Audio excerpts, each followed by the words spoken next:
Hi friends, Bindya ಚಾನಲ್ಗೆ ಸ್ವಾಗತ ಸುಸ್ವಾಗತ. ಸೊ ನೋಡಿ, ನಾವು ಕೆಲವೊಂದು ಕೆಲಸ ಮಾಡುವಾಗ ನಮ್ಮ ಅಮ್ಮ ಹೇಳಿದ ಮಾತು ಅಥವಾ ಸ್ನೇಹಿತರ ಜೊತೆ ಆಡಿದ ಮಾತು ನಮಗೆ ನೆನಪಿಗೆ ಬರುತ್ತೆ. ಧನಿಯಾ ಉಳಿತಾ ಇದ್ದೀನಿ. ಇದು 200 ಗ್ರಾಮ್ ಧನಿಯಾ. ಸೊ ಇಲ್ಲಿ ಒಂದು 200 ಗ್ರಾಮ್ ಇದೆ, ಇಲ್ಲಿ ಒಂದು 200 ಗ್ರಾಮ್ ಇದೆ. ಟೋಟಲ್ 600 ಆಯಿತು. ಸೊ ನಾನು 500 ನನಗೆ ಸಿಕ್ಕಿಲ್ಲ ಡಿಮಾರ್ಟಲ್ಲಿ. 600 200 ಇತ್ತಲ್ವಾ. ಸೊ ಅದನ್ನೇ 3 ಪಾಕೆಟ್ ಎತ್ತಾಕೊಂಬಂದೆ. ಈ ಥರ ನಾನು ಹುರಿದ್ಬಿಟ್ಟು ಇದಕ್ಕೆ ಒಂದು ಸ್ವಲ್ಪ ಅರಿಶಿಣದ ಕೊಂಬು ಸೇರಿಸ್ತೀನಿ. ಯಾಕಂದರೆ ಅರಿಶಿಣದ ಕೊಂಬು ಕೂಡ ನಾನು ಇಲ್ಲಿ ಹುರ್ಕೊತೀನಿ. ಇದು ಒಂದು ಸ್ವಲ್ಪ ಜಾಸ್ತಿ ಹುರಿಬೇಕು, ಯಾಕಂದರೆ ಇವಾಗ ಥಂಡಿ ಕಾಲ ಅಲ್ವಾ, ಮಳೆಗಾಲ. ಅದಕ್ಕೋಸ್ಕರ ಒಂದು ಸ್ವಲ್ಪ ಅಂದರೆ ಸೀರಿಸ್ಬಾರ್ದು, ಲೋ ಫ್ಲೇಮಲ್ಲಿ ಇಟ್ಕೊಂಡು ಹುರಿತಾ ಇದ್ದೀನಿ. ಸೊ ಇದು ಹುರಿತಾ ಇದ್ದಂಗೆ ನೋಡಿ, ಫ್ಲೇವರು ವಾಸನೆ ಘಮ ಘಮ ಅಂತ ವಾಸನೆ ಬರ್ತಾಯಿದೆ. ಈ ಥರ ಹುರಿದು ಪುಡಿ ಮಾಡಿಕೊಂಡು ಸಾಂಬಾರ್ಗೆ ಹಾಕಿದ್ರೆ ಸಾಂಬಾರು ಸಕ್ಕತ್ತಾಗಿರುತ್ತೆ ಟೇಸ್ಟು. ಏನೇ ಪುಡಿ ಅಂಗಡಿಯಿಂದ ತೊಗೊಂಡ್ರು ಮನೇಲಿ ಮಾಡೋ ಥರ ಬರಲ್ಲ. ಸೊ ಮೊದಲೆಲ್ಲ ನಮ್ಮಮ್ಮ ಮಾಡಿಕೊಡ್ತಾಯಿದ್ರು ನನಗೆ. ಇವಾಗ ಒಂದು 4-5 ವರ್ಷದಿಂದ ನಾನೇ ಮಾಡೋಕ್ಕೆ ಸ್ಟಾರ್ಟ್ ಮಾಡಿದ್ದೀನಿ. ಸೊ ನಾನು ಕಲಿಬೇಕಲ್ಲ, ಅವ್ರ ಮೇಲೆ ಡಿಪೆಂಡ್ ಆಗಬಾರ್ದು ಅಂತ ಅಮ್ಮ ಹೇಳ್ತಿದ್ರು, ನೀನೇ ಮಾಡ್ಕೊ, ನೀನೇನು ಹೆಂಗ್ಸಲ್ವಾ ಅಂತ. ಸೊ ಅವ್ರು ಹೇಳೋದು ಅದು ಒಂಥರ ಹರ್ಟ್ ಆಗ್ಬೋದು, ಬಟ್ ಅದರಿಂದ ಅವರೇ ಮಾಡಲಿ, ಡಿಪೆಂಡೆನ್ಸಿ ಬೇಡ. ನಾಳೆ ದಿವಸ ಬೇರೆಯವ್ರ ಹತ್ರ ಹೇಳಿಸ್ಕೊಳ್ಬಾರ್ದು. ಹಂಗಾದ್ರೂ ಹೇಳಿದ್ರೆ ಅದೇನೋ ಒಂಥರ ಒಳ್ಳೆ ಮಾತಿಗೆ ಬಗ್ಗಲ್ಲ. ಈ ಥರ ಸ್ವಲ್ಪ ನೋವಾಗೋ ಥರ ಹೇಳಿದ್ರೆ ಅವರೇ ಮಾಡ್ಕೋತಾರೆ ಅಂದರೆ ನೋಡ್ಕೋಬೋದು. ಸೊ ನಾನು ಅಂಗಡಿ ಪುಡಿನೂ ಯೂಸ್ ಮಾಡಿದ್ದೀನಿ, ಹಂಗಂತ ಬ್ರ್ಯಾಂಡ್ ಅಂಗಡಿ ಪುಡಿ ಮೇಲೆ ನಾನು ಕಂಪ್ಲೇಂಟ್ ಮಾಡಲ್ಲ. ಸೊ ನನಗೇನೋ ಕಂಫರ್ಟೇಬಲ್, ನಾನು ಮಾಡೋ ಪುಡಿನೇ ನನಗೆ ಇಷ್ಟ ಆಗೋದು. ಅದಕ್ಕೋಸ್ಕರ ನೋಡಿ, ಇವಾಗ ಇದು ಪುಡಿ ಹಾಕ್ತಾ ಇದೆ. ಆಲ್ರೆಡಿ ಧನಿಯಾ ಪುಡಿ ಮಾಡೋದು ಹೇಗೆ ಅಂತ ನಾನು ಬಿಂದ್ಯಾ ಯೂಟ್ಯೂಬ್ ಚಾನಲಲ್ಲಿ ತೋರಿಸಿದ್ದೀನಿ. ಸೊ ನಿನ್ನೆ ನಾನು ಏನು ವಿಷಯ ಹೇಳ್ಬೇಕು ಅಂದ್ಕೊಂಡ್ರೆ ಅಂದರೆ, ನಿನ್ನೆ ಒಂದು ಕ್ಲೈಂಟ್ನ ಮೀಟ್ ಮಾಡೋಕ್ಕೆ ಹೋಗಿದ್ದೆ, LIC ಕ್ಲೈಂಟ್ನ. ಸೊ ಅಪಾಯಿಂಟ್ಮೆಂಟ್ ತೊಗೊಂಡು ಹೋಗಿದ್ದೆ. ಸೊ ಅವರು ನಮ್ಮ ಬಿಂದ್ಯಾ ಫ್ರೆಂಡೇ, ಜಸ್ಟ್ ಕ್ಲಾಸ್ಮೇಟ್ ಅವರು ಅಪ್ಪ ಅಮ್ಮ. ಸೊ ಅವರು ಫಾದರ್ ಬಂದು ಬಿಂದ್ಯಾ ಫ್ರೆಂಡ್, ಅವರಪ್ಪ ಬಂದು ರಿಯಲ್ ಎಸ್ಟೇಟ್ ಮಾಡೋದು. ಸೊ ನಾನೊಂದು LICದು ಟಾಪಿಕ್ಕು, ನಾನು LIC ಅಡ್ವೈಸರು, ನಂದು ಏನಿದೆಯೋ ಪ್ರೊಫೆಷ್ನಲ್ಲು ಅದನ್ನ ಬಗ್ಗೆ ನಾನು ಮಾತಾಡೋಕ್ಕೆ ಹೋಗಿದ್ದು. ಸೊ ಅಲ್ಲಿ ಒಂದು ಪರ್ಸನ್ನು, ಸೊ ಅವ್ರ ಬಿಸ್ನೆಸ್ ಬಗ್ಗೆ ನನಗೆ ಎಕ್ಸ್ಪ್ಲೈನ್ ಮಾಡೋ ರೀತಿ ಆಯಿತು. ಮೈಂಡೇ ಡೈವರ್ಟ್ ಆಗೋಯಿತು ನಮಗೆ. ಸೊ ಹೀಗೆ ನಾವೇನೋ ಅಂದ್ಕೊಂಡು ಹೋಗಿರ್ತೀವಿ. ಸೊ ಮೊದಲೇ ಎಲ್ಲ ಪ್ರಿಪೇರ್ ಆಗಿ ಹೋಗಿರ್ತೀವಿ. ಸ್ನಾನ ಆಯಿತು, ಹೀಗೆ ನಾನು ಕೆಲಸ ಮಾಡ್ತಾ ಇದ್ದ ಮಧ್ಯೆ ಕರೀತಾಳೆ, ಊಟ ಕೊಡಿ, ಬಟ್ಟೆ ಹಾಕಿ. ಇವತ್ತು ಅವಳೇ ಮೈ ಸ್ನಾನ ಮಾಡ್ಕೊಂಡವಳೆ. ಸೊ ಬಟ್ಟೆ ಗುಂಡಿ ಹಾಕ್ಕೊಳಕ್ಕದು ಸ್ವಲ್ಪ ಅವಳಿಗೆ ಕಷ್ಟ ಆಗಿದೆ, ಅದಕ್ಕೆ ಕರೆದ್ಲು. ಸೊ ಆಮೇಲೆ ಇವಾಗ ಊಟ ಬೇಕು ಅಂದು ಕೊಟ್ಟಿದ್ದೀನಿ ಅವಲಕ್ಕಿ.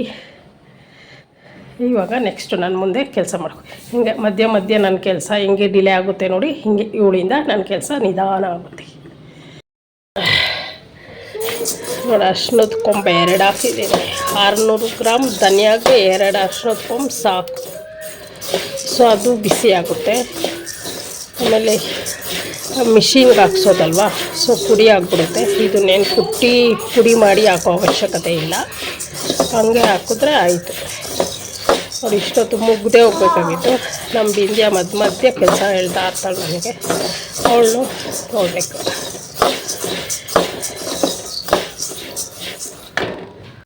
ಧನಿಯಾ ಈ ಥರ ಚಿಟಪಟ ಅಂತ ಇರಬೇಕು. ಸ್ವಲ್ಪ ಜಾಸ್ತಿನೇ ಚಿಟಪಟ ಅನ್ನಬೇಕು, ಇಲ್ಲಾಂದರೆ ಇವಾಗ ಥಂಡಿ ಕಾಲ ಅಲ್ಲ, ಬೂಸ್ಟ್ ಬಂದಂಗೆ ಆಗ್ಬಿಡುತ್ತೆ ಧನಿಯಾ ಪುಡಿ. ಆಮೇಲೆ ಒಂದು ವಾರಕ್ಕೆ 1 ಸತಿ 2 ಸತಿ ಬಿಸಿಲು ಬಂದರೆ ಸ್ವಲ್ಪ ಬಿಸಿಲಿಗೂ ಇಡ್ತಾ ಇರಬೇಕು.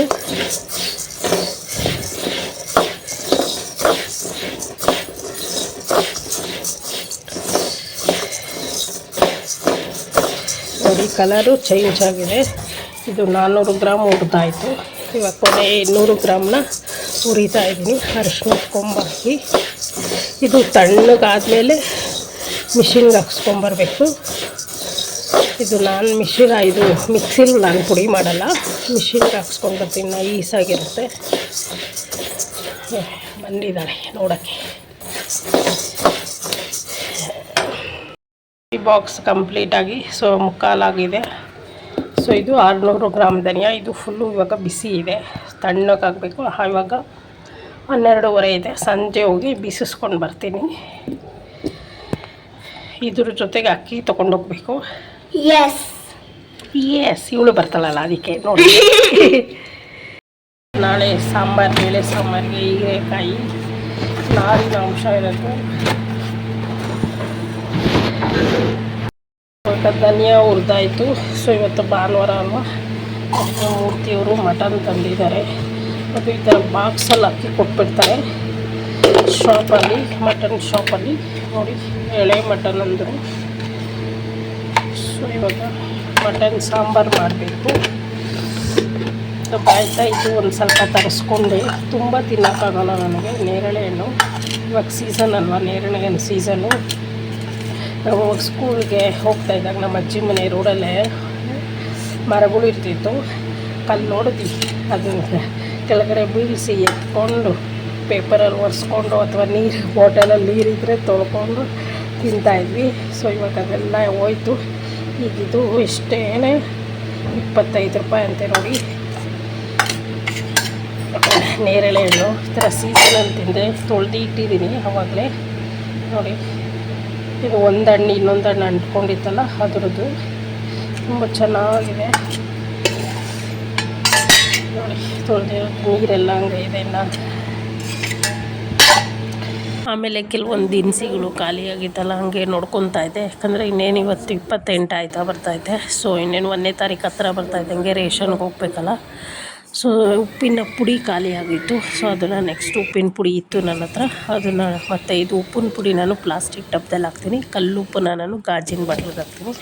ಯಾಕಂದರೆ ಇದು ನಮ್ಮ ಮಜ್ಜಿಗೆಗೆ ಹಾಕೊಳ್ಳೋದು, ಪಲ್ಯಕ್ಕೆ ಅಥವಾ ಏನು ಜಾಸ್ತಿ ಸೌತೆಕಾಯಿಗೆ ಆ ಥರ ಯೂಸ್ ಮಾಡ್ತೀವಲ್ಲ, ಹಾಗೆ ತಣ್ಣಗಾಗಿದೆ. ಇವಾಗ ಬೀಸಿಸ್ಬೋದು.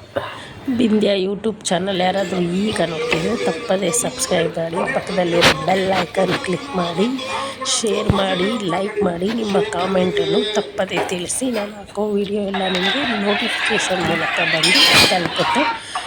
ಸೊ ಮಧ್ಯಾಹ್ನದ ಅಡುಗೆನೂ ಆಯಿತು, ಊಟನೂ ಆಯಿತು ಎಲ್ಲರಿಗೂ. ಸೊ ಬೇರೆ ಕೆಲಸ ಸೊ ಹೀಗೆ ಕೆಲಸ ನಡೀತಾ ಇರುತ್ತೆ. ಸಂಡೇ ಅಂದ್ರೂ ನಾನು ಅದು ಇದು ನೋಡ್ಕೊತಾ ಇರ್ತೀನಿ. ಮತ್ತು ನಾನ್ ವೆಜ್ಜೆಲ್ಲ ಆದಮೇಲೆ ಅವಾಗೆ ತೊಳೆದಿಟ್ಬಿಡ್ತೀನಿ. ಮತ್ತು ಫ್ರೀ ಇದ್ದಾಗೆಲ್ಲ ಈ ಥರ ಬೆಳ್ಳುಳ್ಳಿ ಎಲ್ಲ ಬಿಡಿಸಿ ಸ್ಟೋರ್ ಮಾಡಿ ಇಟ್ಕೊತೀನಿ ಫ್ರಿಜ್ಜಲ್ಲಿ. ಒಂದು ಬಾಟಲು ನಾನು ಆಲ್ಮೋಸ್ಟು ಡೈಲಿ 2 ಬೆಳ್ಳುಳ್ಳಿ ಫ್ರೀ ಇದ್ದಾಗ ಬಿಡಿಸಿ ಇಟ್ಕೊಂಡ್ರೆ ನನಗೆ ಅದು ಬಾಕ್ಸ್ ತುಂಬ ಆಗುತ್ತೆ.